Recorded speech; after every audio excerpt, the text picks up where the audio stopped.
Amkhumbula uZulu Cat. Nguye lo uZulu Cat sewahwayithe manje.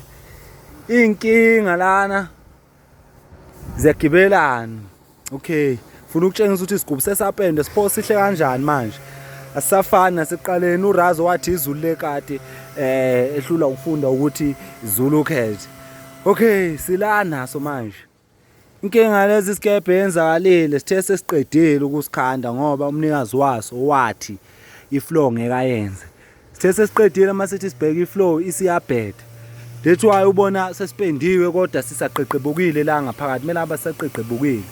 Ivalo zala ngidila nazo lapha ngekhanda, ikonsole ngikhande ngezandla zami nje ubuyibona nje imkanjena nje. Sizo isendiwe isizofaka umbala white nala kufakwe ivalo kuqede zonke lezi insimbi lezi oyibona la phansi. Zonke lezi zinto lezi kumele izibuyelele la kuZulu Cat. Kuphele ngoZulu Cat. Ahambe kubo kudala lokho afika last year